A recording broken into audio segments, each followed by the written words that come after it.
Mis amados hermanos, cuando vemos la coronación de un rey, creo que ese es un evento de gran importancia y no pasa desapercibido. O sea, la historia nos ha mostrado y aún en la actualidad podemos ver ejemplos de lo que ocurre cuando un rey es coronado.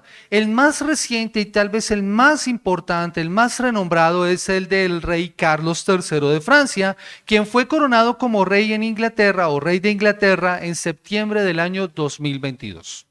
Tal vez usted vio algo de esto en las noticias porque fue noticia internacional. Los medios, muchos de ellos estuvieron presentes y se presentaron precisamente todo lo que implicaba la coronación del rey Carlos III. La procesión inició desde el Palacio de Buckingham en una carroza que se conoce como el Diamante de Júbilo, la cual había sido utilizada antes para la celebración de los 80 años de la reina Isabel. El evento de la coronación de Carlos III contó con la asistencia de más o menos 2.200 invitados importantes, pero casi 6.000 menos de los que tuvo su antecesora, la reina Isabel II, en su coronación 7 décadas antes. El portal National Geographic, de donde saqué esta información, menciona lo siguiente: bajo la lluvia típica de la escena londinense, recorrieron el corazón de la ciudad hasta llegar hasta la abadía de Westminster, en la que se realizó la consagración. Con el grito de Dios salve al rey y el posterior juramento a la ley y a la iglesia británica, Carlos III se presentó ante los asistentes como el legítimo rey de Inglaterra. Seguidamente, el monarca tomó asiento en la silla de coronación llamada la silla de San Eduardo, construida en el año 1300, y fue ungido con aceite por el arzobispo de Canterbury, tal como dicta la tradición. Tras ese ritual se dio paso a la más simbólica parte de la ceremonia: la recepción de los cetros, el anillo y las espadas por parte de Carlos III y, por supuesto, la coronación. La colocación de la corona de San Eduardo sobre la cabeza de Carlos III, símbolo de que ahora era el rey de Inglaterra. Cuando nosotros consideramos esta escena que les acabo de describir, es indudable que lo que está pasando es un evento de gran importancia. Pero lo que estamos viendo en la palabra de Dios acerca de Jesús dista mucho, está muy distante de ser la coronación de ese gran rey que era él. Jesús, siendo rey, no llega de esta manera. No llega en una carroza, no es coronado, no es ungido. Y hoy vamos a ver cómo él inicia su reinado y entra como un rey, pero no con toda la pompa que acabamos de describir en la coronación de Carlos III, sino más bien siendo un rey vestido de siervo.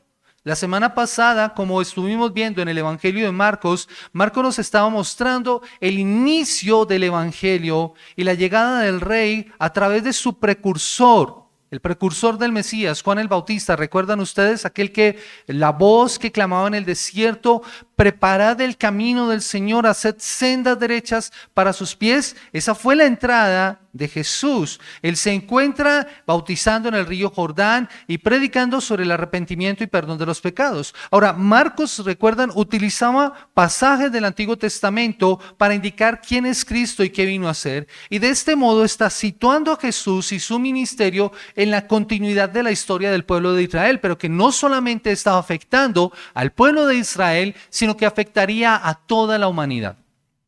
A la vez muestra que Dios en Jesús está actuando de una forma totalmente diferente y completamente nueva para traer redención. Y la porción que hoy vamos a ver nos muestra a Jesús que, siendo sin pecado, cumple con la justicia al bautizarse. Todo esto sucede en aquellos días, dice la palabra del Señor. Versículo 9, aconteció en aquellos días. Todo esto sucede en aquellos días, haciendo referencia al momento descrito en los versículos del 1 al 8. Nosotros lo estuvimos viendo. En ese momento que Juan el Bautista está bautizando, Jesús llega para ser bautizado. ¿Recuerdan? Juan el Bautista estaba llamando a la gente para el arrepentimiento, pero también había un tiempo especial. Dios está a punto de actuar para salvación.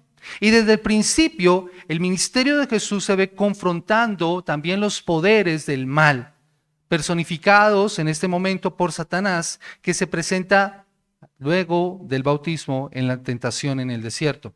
Ahora, es importante mirar esto, mis amados hermanos, porque como bien lo señalaba Mari, nosotros como creyentes corremos un riesgo. Tiempo de que nosotros hemos estado caminando con el Señor, tendemos a desdibujar o a perder de norte la visión correcta que debemos tener de Jesús. Se nos olvida que Jesús es Rey. Y nos quedamos con el Jesús de Nazaret, carpintero y de sandalias. Y ese es un gran riesgo que nosotros corremos. Por eso es importante considerar a este gran Rey y verlo como lo que Él es. Marcos lo que quiere es precisamente mostrar cómo Jesús cumple con toda justicia al obedecer y ser bautizado. Y Dios lo reconoce como su Hijo amado y el Espíritu viene después de su bautismo. Y Satanás también está allí para tentarlo y hacerlo desviar de su propósito. Así que en esta nueva escena del Evangelio debemos hacernos una pregunta. ¿Y qué va a ser la pregunta sobre la cual va a estar girando mi sermón? ¿Qué ocurrió en el bautismo de Jesús? Hay 3 elementos que ocurren en el bautismo de Jesús que son importantes. Por eso el título de este sermón es El bautismo y la tentación del Rey. El bautismo y la tentación del Rey. Así que debemos preguntarnos qué entonces ocurrió en el bautismo de Jesús. Y lo primero que nosotros debemos considerar lo encontramos nosotros en los versículos 9 y 10. El Espíritu Santo desciende. El Espíritu Santo desciende. Acompáñame nuevamente a Marcos capítulo 1, versículo 9 y versículo 10. Aconteció en aquellos días que Jesús vino a Nazaret de Galilea y fue bautizado por Juan en el Jordán. Y luego cuando subía del agua vio abrirse los cielos y el Espíritu como paloma que descendía sobre él. Todo esto, como lo señalábamos, acontece en los días en los que Juan estaba bautizando, cuando Juan está en el río Jordán y todo Jerusalén y de Judea venían para ser bautizados por él. Este es el escenario y en medio de ese escenario, en medio de esa gran multitud, aparece uno que marca la diferencia. Marcos indica que Jesús viene desde Nazaret. Dice, vino de Nazaret de Galilea. Ahora, este detalle es importante, mis amados hermanos, porque Nazaret está al norte, en un extremo de Israel. Pero es un lugar sin importancia. De hecho, para los judíos de la época, Nazaret era una de las tierras más menospreciadas de Israel. Era Galilea de los gentiles, por la gran influencia de los gentiles en ese lugar. Tanto es así que uno de los discípulos de Jesús, antes de que él fuera discípulo, Natanael, cuando escucha el testimonio de Juan, el discípulo, dice, ¿de Nazaret puede salir algo bueno? ¿De Nazaret puede venir algo bueno? Jesús no procede de Jerusalén. Las personas esperarían que el rey de Israel procediera de la capital, del lugar más importante de Israel. Pero Jesús no viene de Jerusalén, de la capital de Israel, sino de un lugar que ni siquiera es mencionado en el Antiguo Testamento. En el Antiguo Testamento en ninguna parte se menciona Nazaret. Es un lugar sin importancia. Y el Mesías procede de un rincón sin importancia en Israel. Y llega sin pompa, llega sin desfiles, llega sin bailes, llega sin las cenas propias de un rey. O sea, contraria a diferencia de como nosotros vimos la coronación de Carlos III, Jesús llega en total anonimato, en medio de la multitud, casi desapercibido, y fue bautizado por Juan en el Jordán. Ahora, ¿por qué Jesús es bautizado? ¿Por qué Jesús es bautizado? Debemos recordar que el bautismo de Juan era para perdón de pecados. ¿Recuerdan quiénes eran los que se bautizaban? En el Antiguo Testamento los que se bautizaban eran los gentiles, pero aquí estaba llegando todo Israel a bautizarse luego de que escuchaban el mensaje de la predicación de Juan el Bautista. Arrepentíos porque el reino de los cielos se ha acercado. Marcos no nos da detalles, sin embargo, cuando miramos el relato en otros evangelios, vemos los elementos importantes para comprender lo que está haciendo Jesús. Mateo, por ejemplo, nos dice que Juan, cuando vio a Jesús que venía a bautizarse, él se le oponía, él no quería bautizarlo. De hecho, él decía estas palabras en Mateo capítulo 13, versículo 13, yo necesito ser bautizado por ti y tú vienes a mí. O sea, recuerden, Juan sabe quién es Jesús. Después de mí viene uno más poderoso que yo no soy digno de desatar su calzado, y él los bautizará con el Espíritu Santo. Jesús, tú vienes para que yo te bautice, pero yo no te puedo bautizar, yo necesito ser bautizado por ti. Sin embargo, Jesús le dice que hay que cumplir. Y lo que quiere establecer la palabra del Señor es que Jesús se sometió completamente al bautismo de Juan y se dejó introducir totalmente a las aguas, demostrando de esta manera su intención de someterse completamente a la voluntad de Dios. ¿Por qué se bautiza Jesús? Porque Él está completamente sometido a la voluntad de Dios. Jesús no fue bautizado para pedir perdón por sus propios pecados, porque recordemos que la palabra del Señor nos enseña en 1 de Pedro capítulo 2 versículo 22, el cual no cometió pecado, ni engaño alguno se halló en su boca. Mis amados hermanos, esto es fundamental entenderlo. Jesús no cometió pecado. En Él no había el pecado que hay en todos nosotros cuando nacemos. Jesús no pecó. Escuchaba recientemente a un hombre hablar acerca de Jesús y diciendo, no, Jesús sí pecó.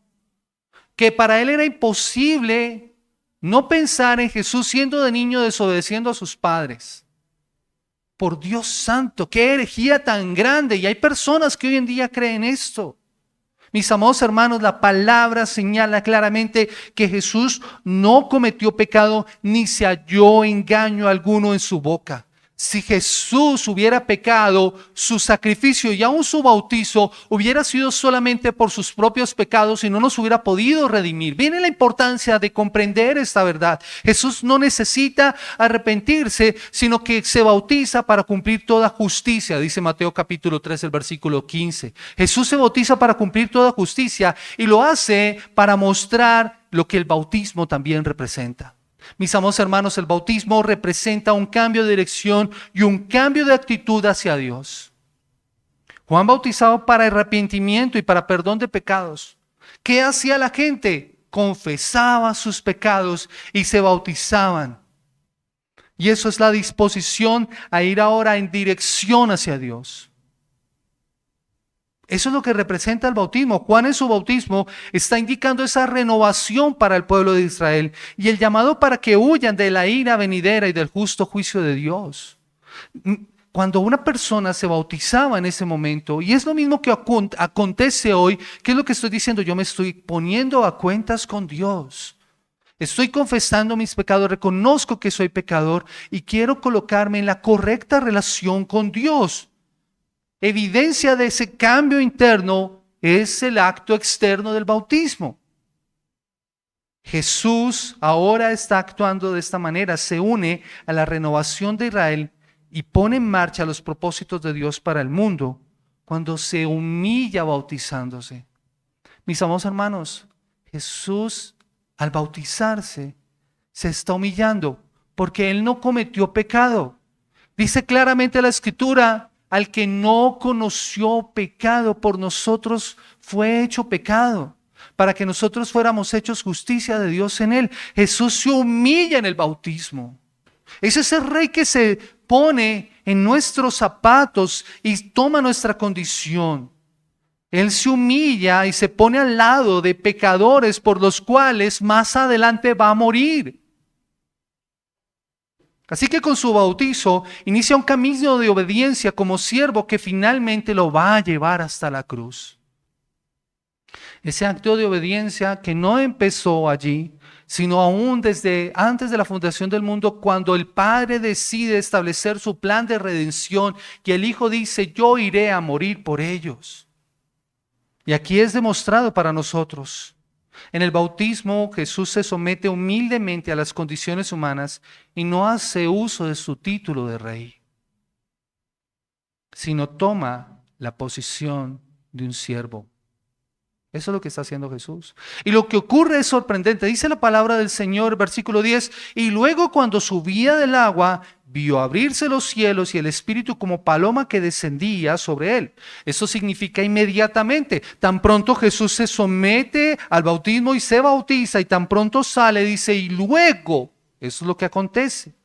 Es el acto de la rápida acción. Es una forma de llamar la atención no solamente para los oyentes, sino para nosotros también. Lo que está diciendo literalmente es que en el instante que Jesús salía del agua, vio esto que aconteció, vio abrirse los cielos. La traducción literal sería, vio que los cielos eran partidos. La palabra para abrir es la palabra para rasgar, como cuando yo tomo un velo y lo abro a la mitad. Eso es lo que está pasando acá. Eran rasgados. Nuestra imaginación a veces es limitada en cuanto a esto. Cuando nosotros pensamos en abrir los cielos, yo no sé si ustedes tuvieron la oportunidad de levantarse temprano esta mañana y mirar el cielo despejado, sin nubes. Eso es lo que nosotros consideramos un cielo abierto. Sin nubes, en donde la luz del sol está en todo su esplendor. Mis amados hermanos, ¿no es esto lo que está indicando la palabra del Señor? La escena debió haber sido asombrosa. Es como si un rayo hubiera partido el firmamento y hubiéramos visto otro lugar, otro espacio, el trono de Dios. Es lo que la Escritura nos está mostrando, una acción violenta que está ocurriendo al momento de escribirla. Es un rayo que desgarra el tejido celeste, el cielo completo, y se abre una escena totalmente nueva. Es en ese momento cuando Jesús es bautizado, que los cielos se parten, se rasgan, indicando que se produce una brecha entre la habitación de Dios y los seres humanos. Hay una visión totalmente diferente. Y después de esto hay una señal que dice, y el Espíritu descendió sobre él como una paloma. El Espíritu descendió sobre él sobre una paloma. La Escritura señala, descendió sobre él, pero la traducción original señala hacia él. El Espíritu Santo descendió hacia él. Se puede decir que el Espíritu Santo entró en Jesús y desapareció cuando entró. Esa escena maravillosa. Ese es el sentido original de lo que está pasando. Y este detalle no puede pasar desapercibido. Es la forma en la que el Espíritu Santo es representado. En el Antiguo Testamento y para los oyentes originales, esto debió haberlo llevado a pensar en la creación. Para la época en la que Marcos es escrito, la versión del Antiguo Testamento más usada es el Targum. Y en Génesis capítulo 1, versículo 2, que nos dice, y el Espíritu de Dios se movía sobre la superficie de las aguas, los rabinos interpretaban al Espíritu revoloteando como una paloma sobre las aguas. El mismo Espíritu que en la creación se movía sobre las aguas al principio de los tiempos, ahora desciende sobre Jesús como una señal de que una nueva creación ha empezado. Yo creo que por eso, cuando Jesús empieza su enseñanza, empieza con estas palabras: el tiempo se ha cumplido, el reino de Dios se ha acercado. Es una nueva era, es una nueva época. Y eso empieza como empezó al principio todo.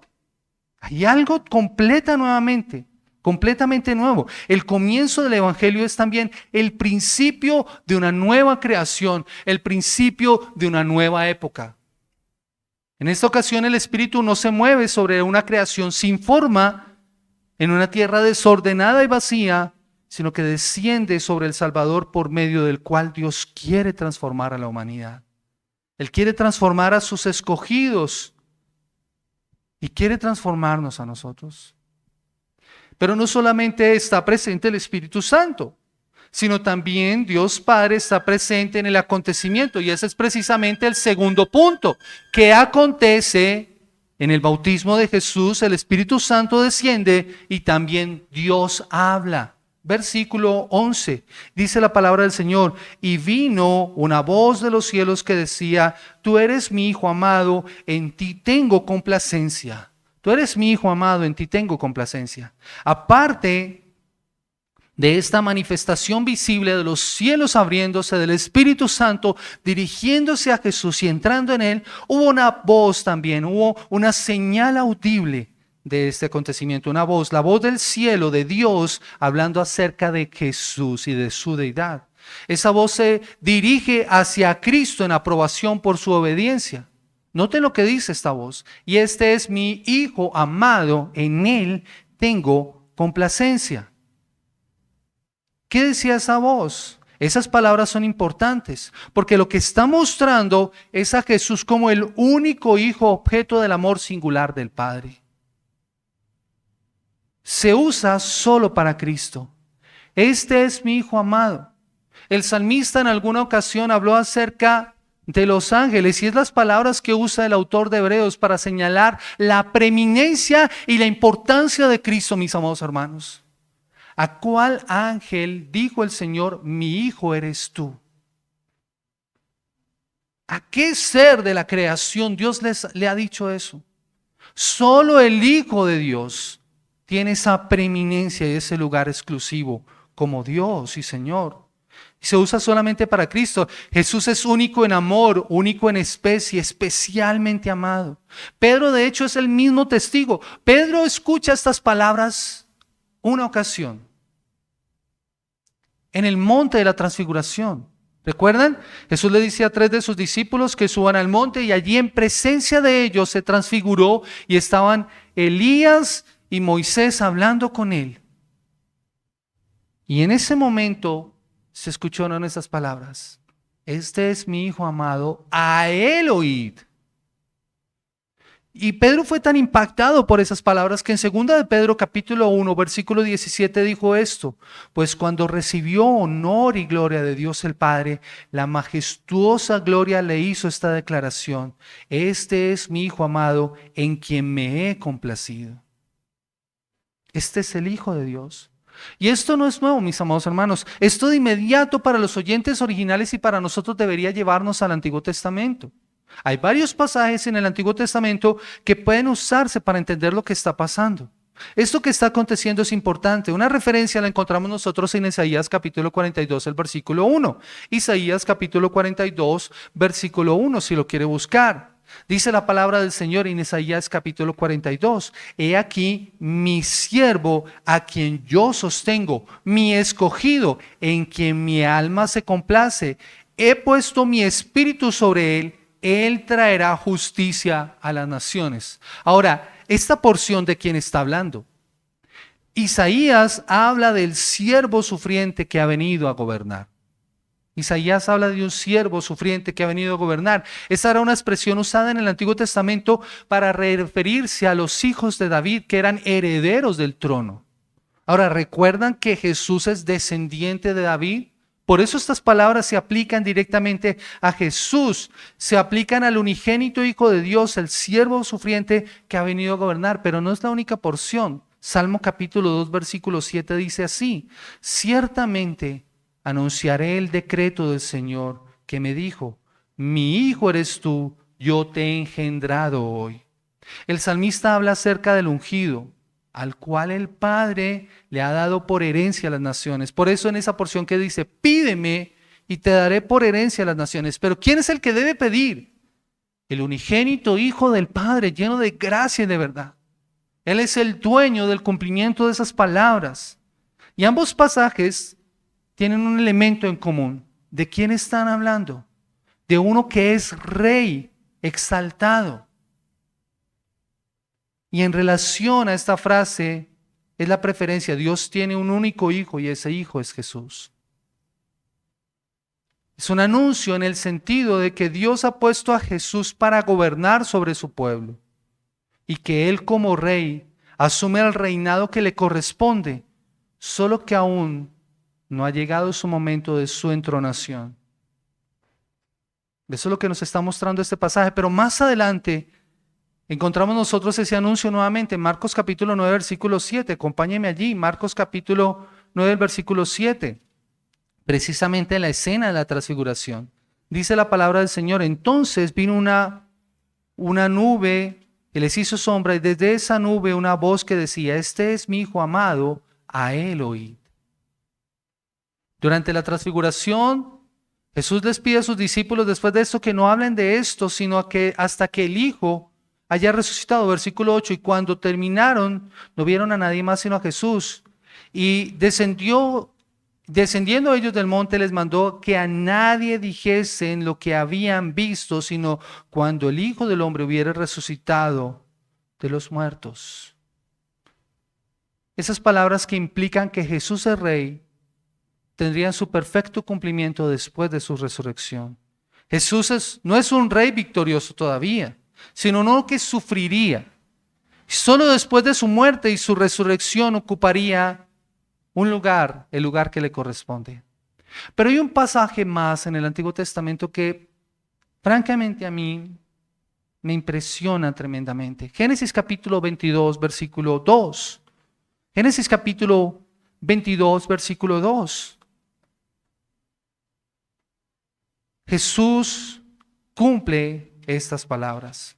Génesis capítulo 22, versículo 2. La historia es la historia de cómo Dios prueba a Abraham.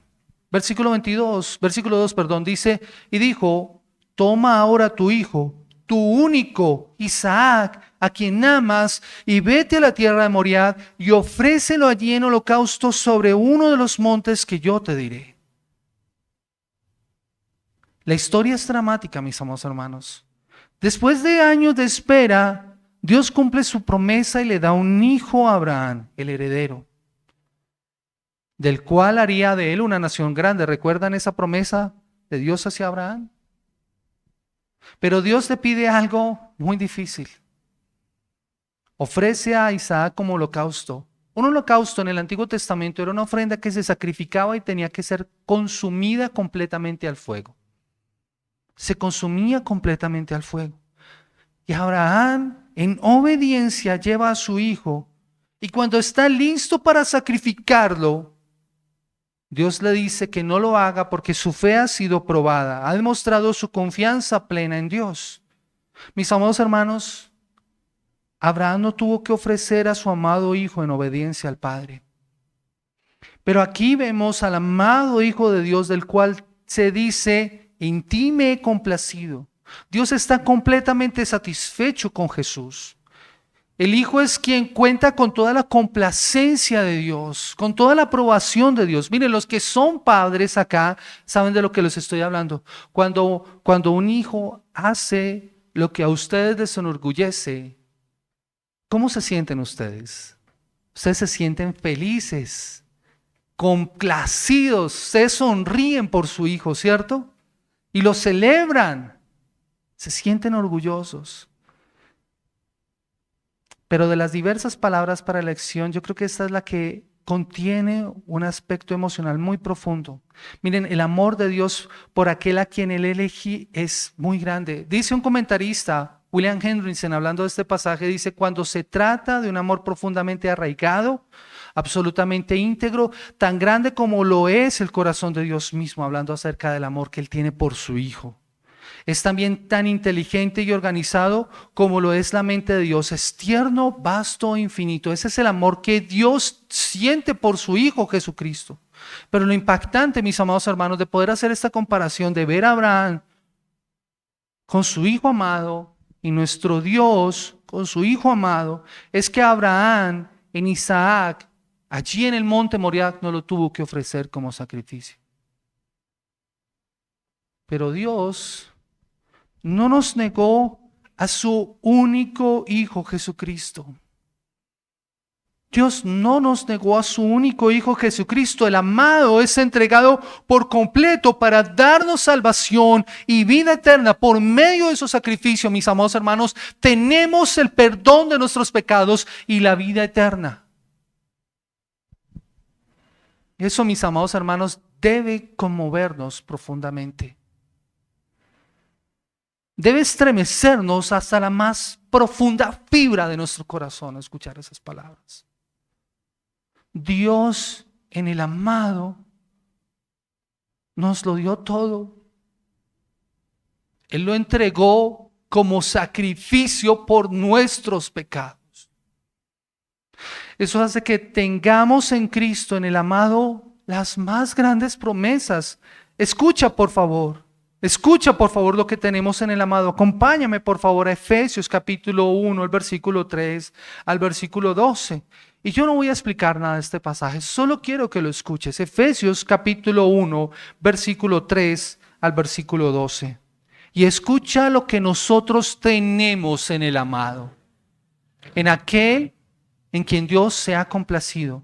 Efesios 1:3 dice, bendito sea el Dios y Padre de nuestro Señor Jesucristo, que nos bendijo, oigan esto, con toda bendición espiritual en los lugares celestiales en Cristo, según nos escogió en Él antes de la fundación del mundo, para que fuésemos santos y sin mancha delante de Él, en amor, habiéndonos predestinado para ser adoptados hijos suyos por medio de Jesucristo, según el puro afecto de su voluntad, para alabanza de la gloria de su gracia, con la cual nos hizo aceptos en el amado, en quien tenemos redención por su sangre, el perdón de pecados según las riquezas de su gracia, que hizo sobreabundar para con nosotros en toda sabiduría e inteligencia, dándonos a conocer el misterio de su voluntad según su beneplácito, el cual se había propuesto en sí mismo de reunir todas las cosas en Cristo en la dispensación del cumplimiento de los tiempos, así las que están en los cielos como las que están en la tierra. En él asimismo tuvimos herencia, habiendo sido predestinados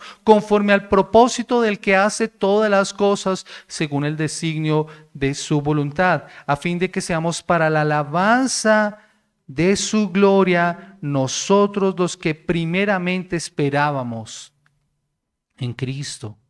Y acompáñenme también a Colosenses capítulo 1, versículo 12 y versículo 13. Colosenses capítulo 1, versículo 12 y versículo 13.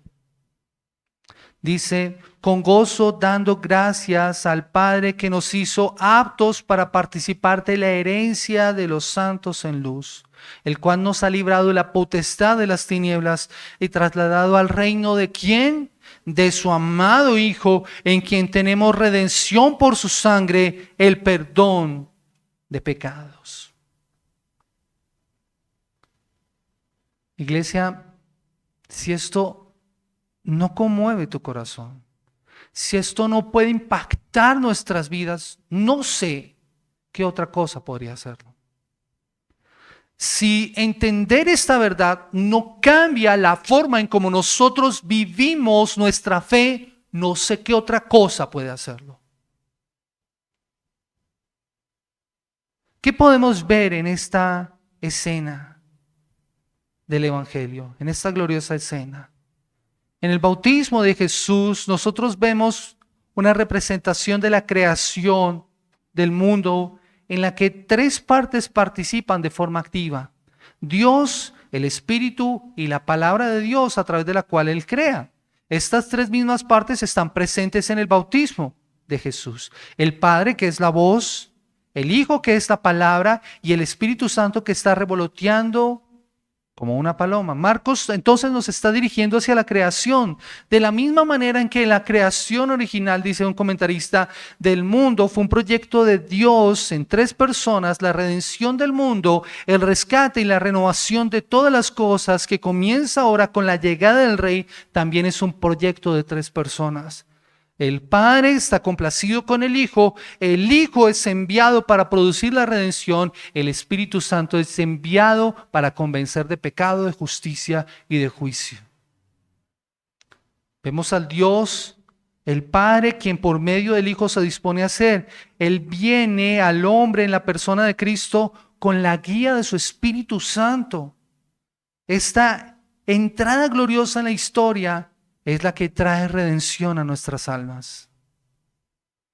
Y lo más interesante es que lo hace sin la pompa del Rey, que es nuestro Señor. Así que ya vimos en el bautismo de Jesús que acontecen dos elementos, ¿no?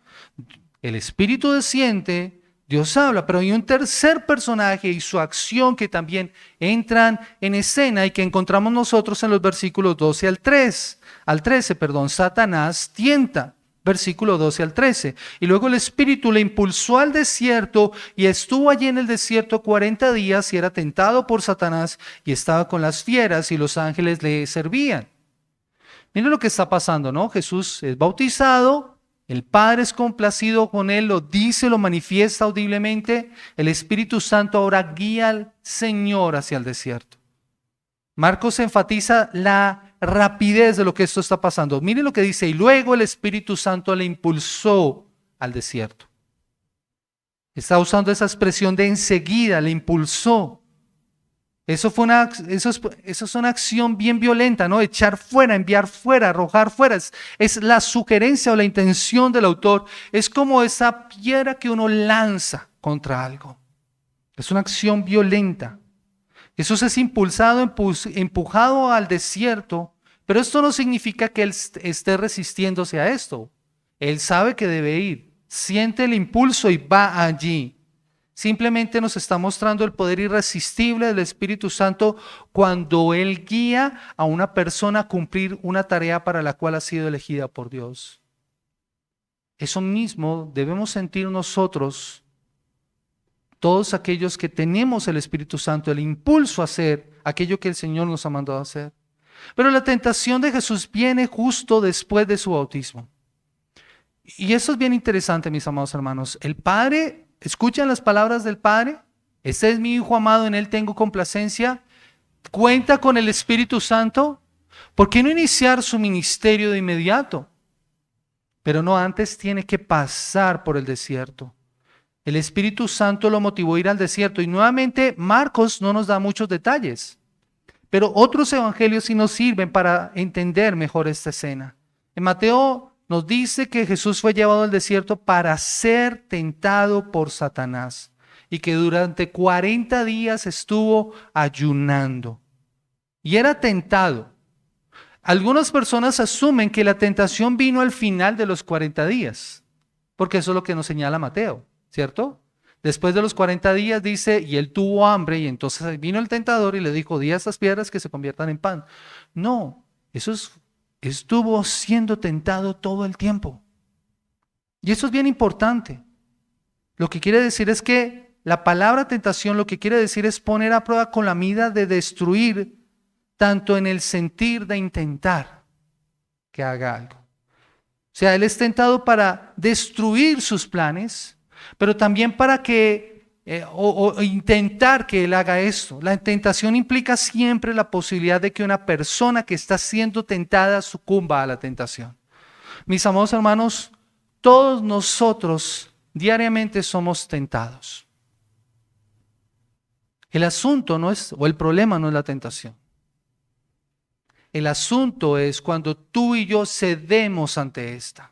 Esa es la gran diferencia. Por eso, la traducción del lenguaje actual expresa esta idea mejor. Satanás trataba de hacer que Jesús cayera en la trampa.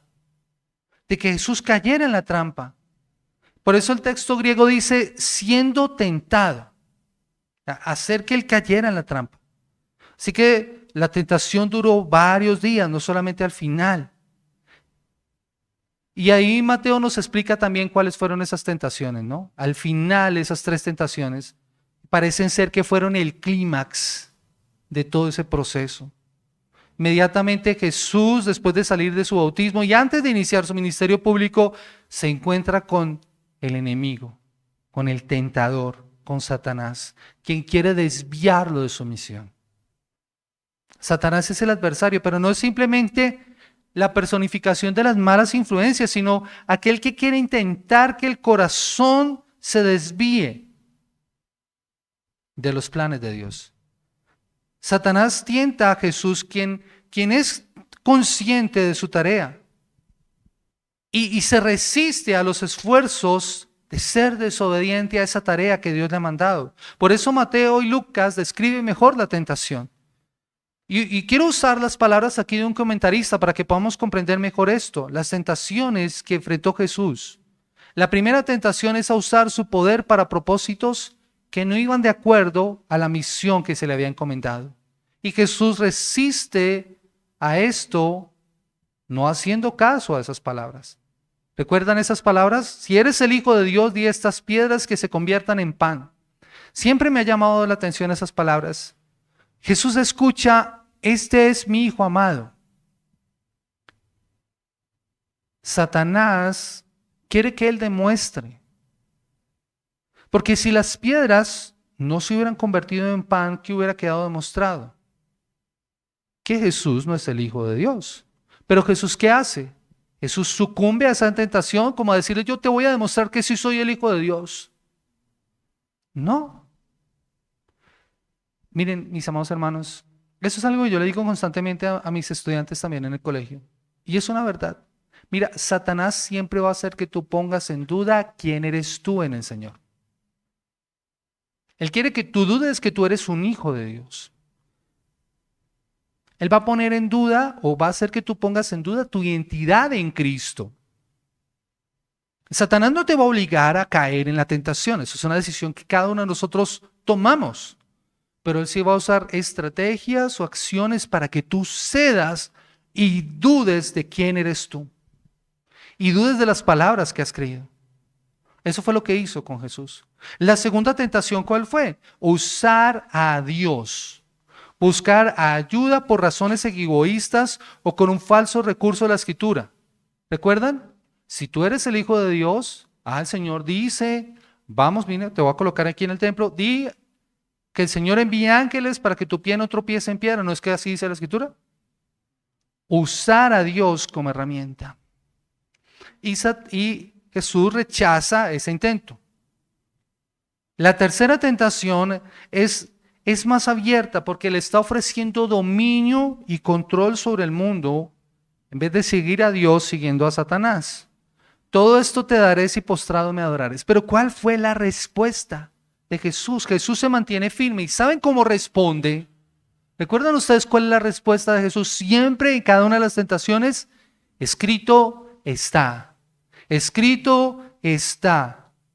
Usa la escritura para demostrar su lealtad a Dios y rehúsa abusar de su naturaleza divina y de su autoridad como Dios. Así que Satanás no se va a detener. La palabra de Dios nos dice que después de los 40 días Satanás se alejó. Pero constantemente vemos la acción de Satanás tratando de impedir la obra de Jesús. Tanto es así que en algún momento el mismo Pedro actúa como Satanás. ¿Recuerdan? Cuando Jesús le dice a sus discípulos lo que ha venido a hacer, Pedro quiere como decirle, no maestro, que eso no te acontezca. ¿Y cuál fue la respuesta de Jesús? Apártate de mí, Satanás, porque no pones la mira en las cosas de Dios, sino en las del mundo.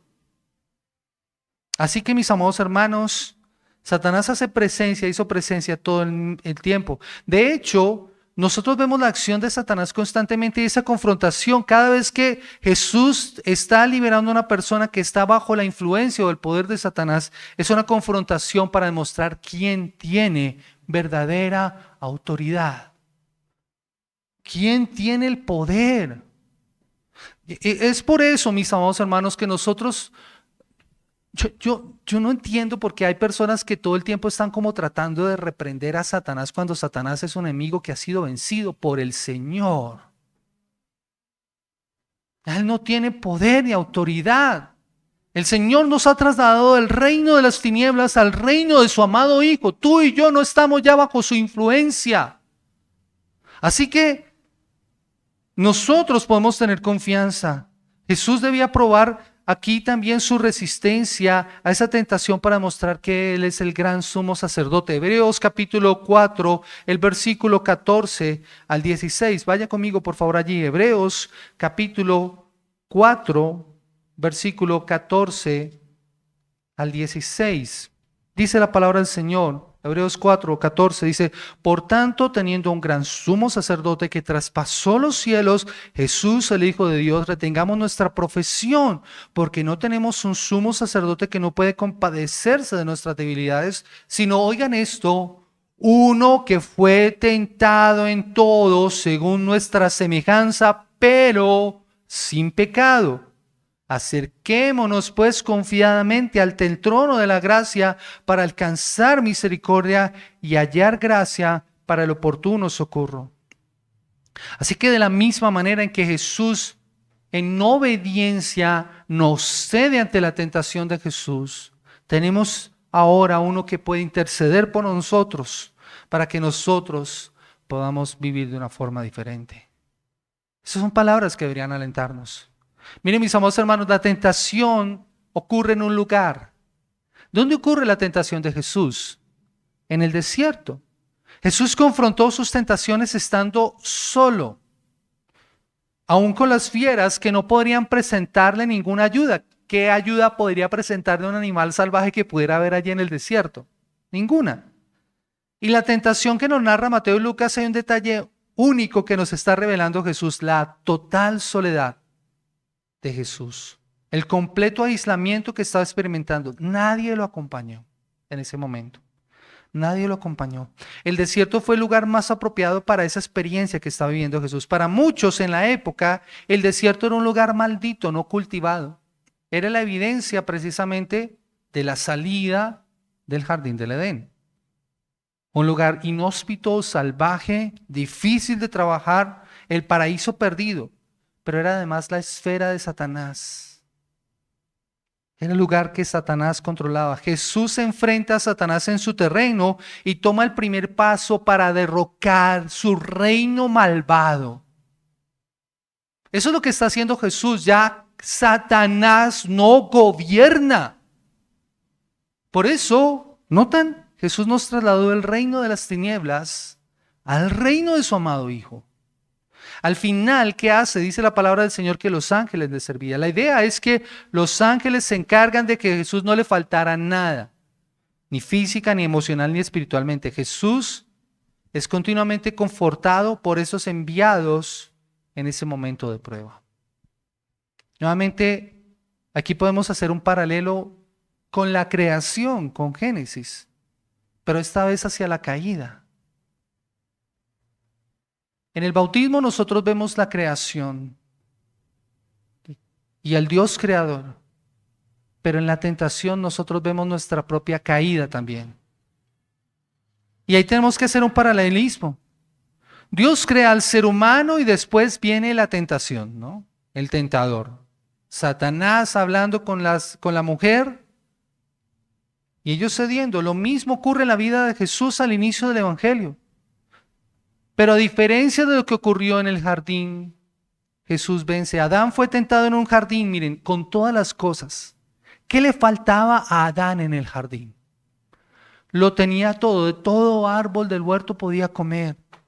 Tenía todo a su disposición, podía desarrollar el potencial que tenía el jardín del Edén y explotarlo para su beneficio. Lo tenía todo. Tenía todas sus necesidades cubiertas. Jesús es tentado en un desierto. No tenía nada allí. Jesús sigue un camino mucho más difícil que Adán. Adán y Eva solamente tenían que obedecer y fallaron, y desde entonces la humanidad ha seguido fallando. Mis amados hermanos, eso nos incluye a nosotros. Buenos hijos de Adán somos nosotros. Desobedecemos, pecamos. Y Satanás vence al primer Adán en el jardín, quien pierde todo por causa de esa desobediencia. Y hace de nuestra vida en la tierra un lugar inhóspito, un desierto. Y los ángeles ya no sirven. Ahora los ángeles están custodiando la entrada al árbol de la vida, que fue perdido por causa de la desobediencia de Adán. Ahora Satanás luchará con el nuevo Adán. Luchó con el nuevo Adán. Y ese nuevo Adán, o sea, Jesús, como lo declara la palabra de Dios, vence y ahora tiene a su lado todo el poder del cielo y de los ángeles para servirle.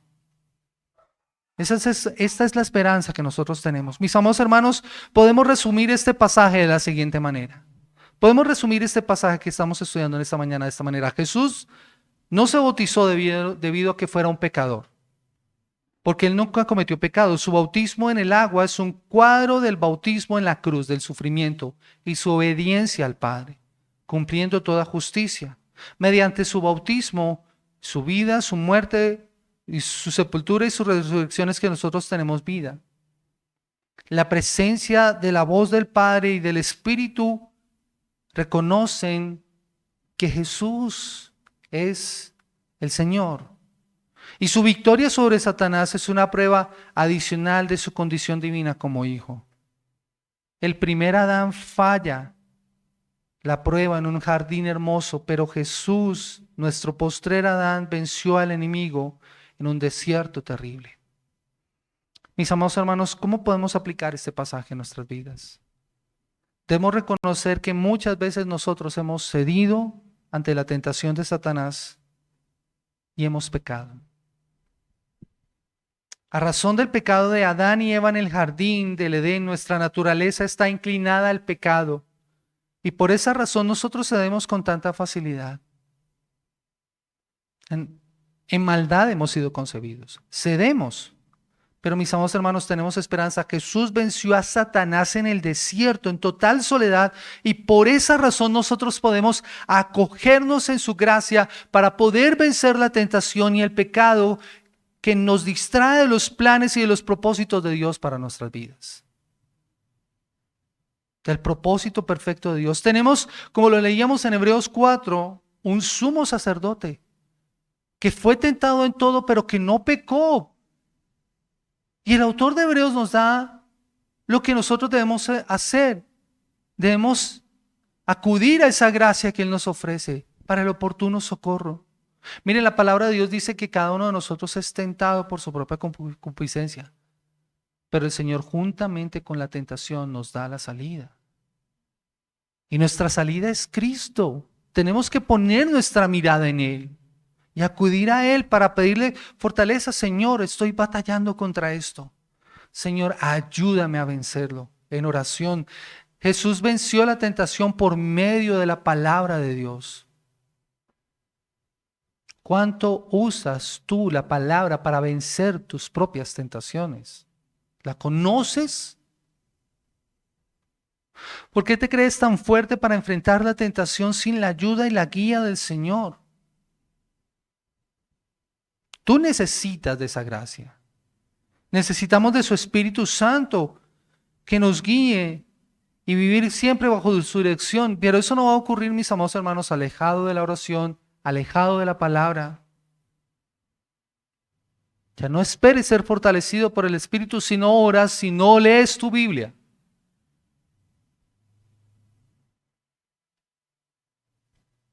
Necesitamos de su ayuda, porque Satanás, dice la palabra del Señor, anda como un león rugiente buscando a quien devorar. Debemos orar y dar gracias al Señor por identificarse con nosotros en nuestros pecados, el que fue sin pecado. Así que ora, iglesia, ora por su gracia y por su favor, por su vida perfecta y su justicia que nos ayuda a enfrentar al enemigo de nuestras almas. Ora a aquel que fue sin pecado y que vivió una vida perfecta de obediencia para que tengas la fortaleza para tu vida. Hoy somos aceptos en el amado. Gracias a nuestro buen Señor por librarnos de la potestad de las tinieblas y habernos trasladado al reino de su amado Hijo por medio de su sacrificio en la cruz del Calvario, por la redención que tenemos en su sangre. Somos adoptados, aceptos en el amado. De la misma manera que Jesús se identifica con nosotros como pecadores en su bautizo, nosotros debemos bautizarnos. Debemos bautizarnos para identificarnos con Cristo en su muerte y en su resurrección. Debemos considerarnos muertos al pecado, pero vivos para Cristo, como dice Romanos capítulo 6. Mis amados hermanos, miren, la tentación no es cuestión de las circunstancias, de lo que tengas o no tengas. Adán pecó teniéndolo todo. Jesús no pecó no teniendo nada y necesitándolo todo. Todos tendremos que pasar por el desierto de la prueba y de la tentación, pero solo si contamos con la guía de su Espíritu Santo y la fortaleza que Él nos da a través de su palabra, podremos vencer cualquier prueba. Y si alguno está sin Cristo en esta mañana, déjame decirte, Jesús es el Hijo de Dios. Jesús es el Hijo de Dios, de quien el salmista había dicho, mi hijo eres tú, yo te engendré hoy, pídeme y te daré las naciones como herencia tuya y como posesión tuya los confines de la tierra. Toda la tierra le pertenece a nuestro Rey, nuestro Señor. Pero este Rey hoy se nos muestra vestido de siervo. Y por eso se identifica con nosotros como pecadores y por eso se bautizó. Enfrentó la tentación en el desierto y venció a Satanás. En la cruz Él vence el pecado y nos da vida eterna. Y en la creación, de la misma forma en que la Trinidad está activa poniendo orden en el caos, el vacío y la soledad, hoy tú que estás sin Cristo, el mismo Dios trino está activo, dándote salvación, poniendo orden a tu vacío, a tu soledad, a tus fracasos, limpiando tu pecado y dándote nueva vida si vienes a Él en arrepentimiento y fe. Si confiesas tu pecado y te apartas. Por eso ven a Cristo en arrepentimiento y fe. Ven a Cristo en arrepentimiento y fe, y si vienes a Él recibirás el don de la vida eterna y serás trasladado del reino de las tinieblas al reino de su amado Hijo. Así que ven a Él y no tardes. Iglesia, vamos a orar en esta mañana, rogando a nuestro buen Dios que nos ayude y que nos guíe. Soberano Señor, oh Dios de gloria y majestad, en el precioso nombre de Cristo Jesús, a quien sea toda la alabanza y todo el honor por los siglos de los siglos. Señor, hoy nos acercamos ante tu presencia, dándote gloria y honor, por la salvación que tenemos en ti, por el perdón de nuestros pecados y la vida eterna, Señor. Gracias, Jesús, porque tú te bautizaste, no porque hubieras cometido pecado, porque tú eres sin pecado. Lo haces en obediencia y para identificarte con nosotros. Y con esto inauguras un nuevo tiempo. Señor, tú que hiciste todas las cosas y la creación y pusiste orden en el caos, hoy te pedimos que pongas orden en nuestro caos interior. Oh Señor, gracias porque es por medio de la obra de Cristo, por su Espíritu Santo, que tú también has hecho morar en nosotros, Señor.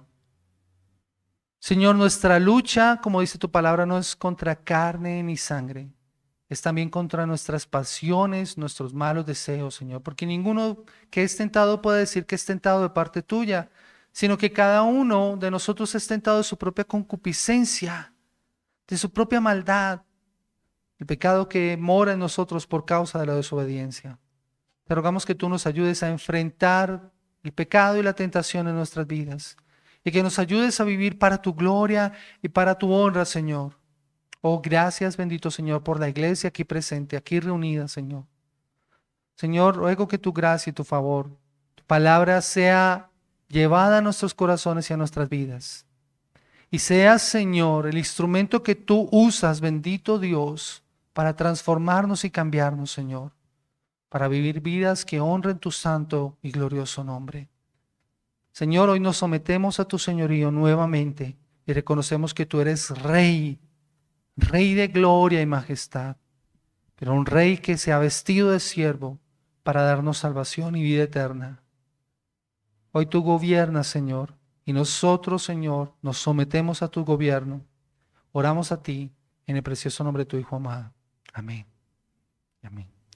Iglesia, que el Señor les bendiga grandemente.